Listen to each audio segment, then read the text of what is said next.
Can you believe the weather? It was only a week ago that it was like -20 with the wind chill and everyone was just freezing to death. And now it's, I don't even know what, I don't even need a jacket, really. I don't even need this. I could just be wearing a t-shirt. It's so warm. This is crazy. Okay, we're gonna come down here because A, I need to check on the bees, and B, it's kind of windy today. It's hard to hear anything. Oh, they're out and about. Look at them. I was actually kind of worried about them when it was like -20 degrees. I was like, they're gonna freeze to death. How are they gonna live? But they're fine. So that's awesome. So yeah, I was catching up with some people and saw that a lot of people were talking about their New Year's resolutions, their goals for 2023 on their homestead or just in life in general. And it made me think about my own goals and how they're kind of really different this year. Last year, I didn't even make goals during the winter, certainly not in January. I was really kind of hunkered in. It was pretty cold all the time. And I was just like drinking soup and eating bread. And this year I have a lot more energy, but something really weird happened when I went to go start making goals. So recently I started taking note of people that I really admire and what it was that I liked about them. I was like, I want to be like these people. And I started looking and I looked at their lives and I realized I didn't want their lives. Some of them, like, it's not like they were all really rich or anything.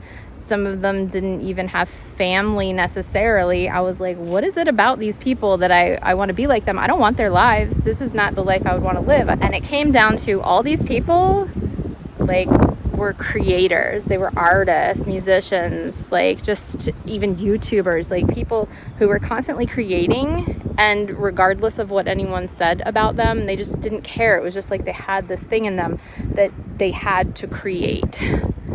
And once I realized that, I was like, I need to just create. That was like what came to me. I just need to get out there and create things. It doesn't even matter if it's good or bad or whatever. It's just, it's necessary. But then I tried to stick like a goal to it. I was like, okay, well, what if I make a goal of like every week I come up with like a creative thing I have to do, and then I have to do it. And immediately I was just like, that's gross. No, I don't even want to create. Please leave me alone. I was like, what is that?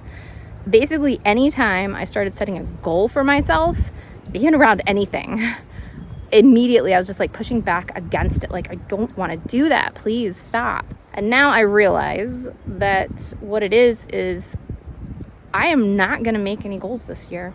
I'm not. And a lot of people are like, if you don't make goals, you won't accomplish anything. That is not true. No. But making goals, I feel, was my way of trying to control things.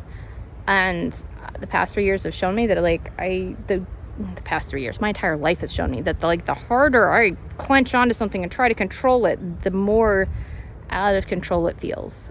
I don't have control. And you know what? It's better for me not to have control, because then I'm not allowing all the different things that could randomly happen to like come into my life. You know, if I'm so fixated on this one goal and then all of a sudden I feel like I should be doing this other thing, you know, I might be like, no, I'm working on this goal right here, which in some cases, I understand that might be good if you're easily distracted, but it also doesn't open you up to all the different possibilities. And this year, I absolutely feel very strongly that I just need to let go, stop trying to control, and just do whatever I feel led to do when I feel led to do it.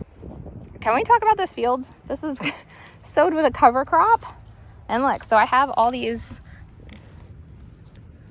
It's not in my garden, but look, these are all brassicas. I got like a bunch of cabbage and stuff growing out here. This is, I could just eat my yard.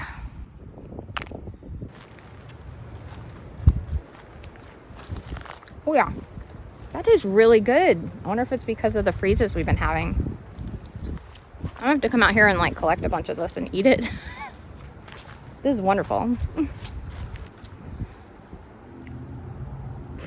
So yeah, the other thing about not having set goals is I think it's going to bring back my excitement for doing things, because I feel like last year I was slogging through a lot of stuff. I'm not gonna lie, I was a little driven by fear. I had a weird premonition and felt like I needed to get as sustainable as possible as soon as possible. And I am thankful for all the strides we made and all the stuff I learned, and that is amazing. But also it was just, it didn't feel good. It didn't feel good. I want to feel, I am way more energetic and able to do more things when I feel in the flow and happy and excited about what I'm doing. And I'm coming from a place of just joy, I don't know, and like fascination in learning things. I feel like that really makes it so that I can do a lot more. I feel like not having set goals is going to allow me the ability to just see where it takes me and just be happy about it. So really, that's my goals video. My goal is to not have goals. Amazing. We'll see how it shakes out at the end of the year, but I'm pretty excited about it. No shade to anyone who sets goals. I've set goals like my whole life, and it can definitely get you to accomplish things. So tell me, do you have goals for 2023? Do you wait until the spring to make your goals? Are you planning on just not having goals? Do you do the thing where you just set like a word or an intention for the year? Like, I love all these things. I love planning, journals, planners. But yeah, so this year is going to be different. Thanks for hanging out with me again. I'm very excited to hear your plans. Here's to 2023.